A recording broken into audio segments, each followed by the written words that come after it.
If you're like a lot of people, you've dedicated time to come up with a strategy for your company.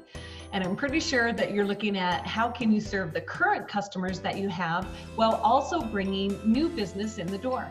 Balancing these two is a really smart strategy because it shows that you're thinking long-term while also looking at how you can keep your current customers happy, because I know that you value those relationships, but you're also focusing on how you can continue to grow your business. But we know how life is, and our best laid plans don't always turn out the way that you thought they would.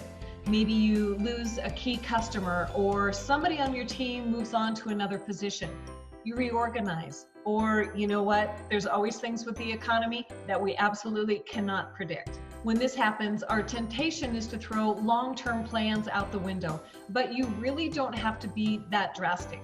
Hi everyone, I'm Carla Johnson, and welcome to this episode of Take 10, where I'll be talking about the triple threat. How you can look at your short, medium, and long-term plans in a way that doesn't make you sacrifice one for another.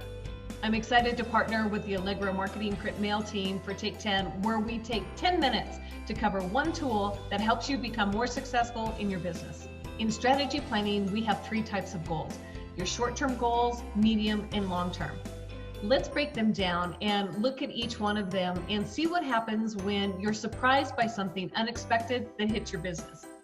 Short-term goals are those that take about 1 to 3 months to reach. This is where we naturally focus when we're in the midst of a crisis. What do we do for the next 30 days that can really make a difference? Instead of throwing the strategy that you've worked so hard to create just out the window, here's what you can focus on that will make a difference right now. The first is looking at how you maintain the relationships with your current customers. If you've never created a solid outreach plan, now's the time to get started. It can be through email, it can be through direct mail. Maybe you even pick up the phone and call some of your customers and have a good heart-to-heart conversation with them. What you want to learn is what matters in their world and what are they focusing on. Now, this is really important because sometimes our urge can be to call them up and end with a strong sales pitch. But the more that you get to know them and work on that relationship through outreach, the more often that you'll find little golden nuggets of opportunities that you have to help your customers that a lot of times you never even realized were there. The second thing you can do is to be helpful any way you can. What questions do they have that you can answer? Sometimes this stumps people, but here's a trick. Ask your salespeople for a list of questions that they get all the time for why somebody doesn't buy. Now, I can tell you this is a wonderful opportunity to create great content, because one of the things that salespeople will tell you over and over again is, if I just could have gotten to my customer a little earlier, I could have helped him in the decision-making process, and I know everything would have gone smoother.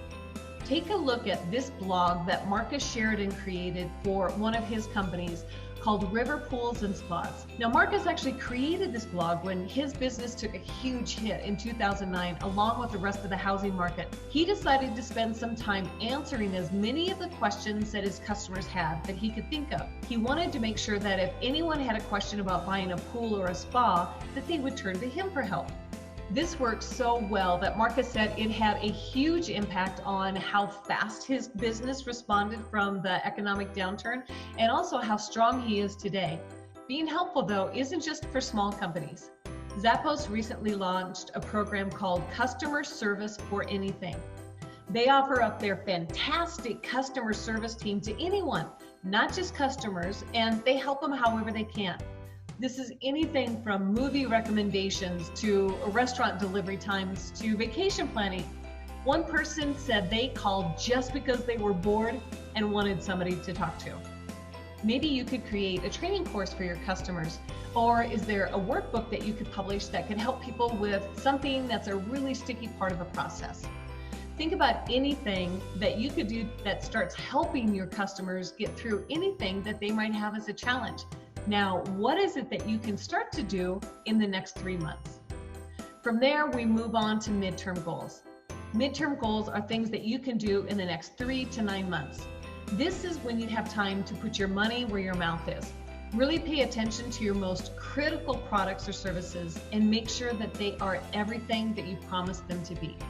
When people have a long buying process or they're looking at a high price tag kind of purchase, what they do is that they really investigate and they think about, how can I make sure that what I'm spending my money on and how I'm spending it is really the best use?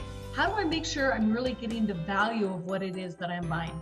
Because nobody wants to feel like they didn't get their money's worth, and they don't want to be the person in their organization to realize that they didn't spend the company's money wisely.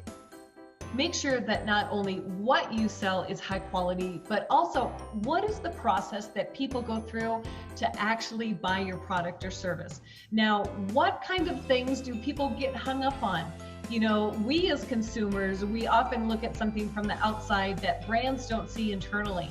So that's what's important for you to do also. Look at the buying process from the outside in. What are the things, the sticking points that you can fix that you don't realize are hurting the relationship that you have with your buyers? Once you've made sure that your house is in order, consider new ways to deliver what you sell. La Di Da is a gift shop in suburban Chicago. The owner, Jill Carlisle, takes a lot of pride in the time she spends with the people who walk into her store. She knows they're looking for ideas for personalized gifts. But when business slowed down, Jill figured out that just the hump of getting people to physically walk into the store was something she could work her way around. So she created an online forum that asks many of the questions that she would ask if somebody came in and she worked with them in person. This is the way that she can get the answers to the kind of questions when she can't talk to somebody in person or over the phone, that helps her create that personalized gift-giving experience that matters to her buyers.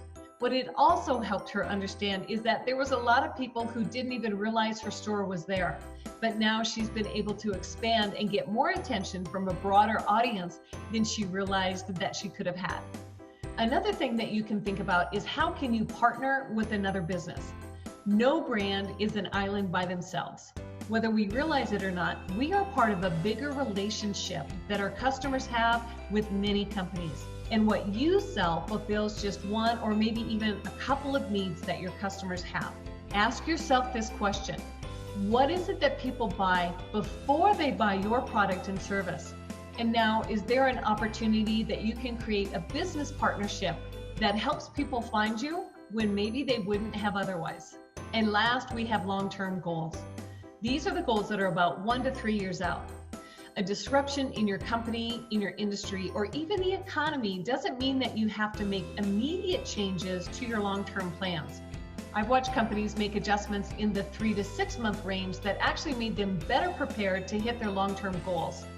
One thing that you can take a look at is how solid are your internal processes and systems that you have behind the scenes. George Contos is the CEO of Marshmallow Streaming. He found a bottleneck in his business as he managed the relationships that he had with customers across several different software platforms. Once he decided to fix the situation, it freed his people up to work on things that were more valuable to the business and to better serve their customers. With your long-term goals, it's important to keep a careful eye on the changes that you make with your short and your midterm strategies, and look at the impact that they'll have over the long run. It's important to remain flexible, but not reactionary. With all of the planning and adjustments that you make, it's important not to make short-term decisions out of panic. What you want to do is make sure you're not derailing your long-term plans. Learn to think of your decisions in the short and the midterm really more as course corrections that balance the progress that you're making towards your long-term goal. What you want to make sure is that your immediate needs are still working towards your long-term plans. If you'd like help with your short, medium, and long-term goals, reach out to your local Allegra marketing print mail representative. They are a fabulous thinking partner for finding out ways and new, fresh ideas for how you can stay in touch with your customers today while still building towards your long-term goals. I'm Carla Johnson, and I'll see you next time on Take 10.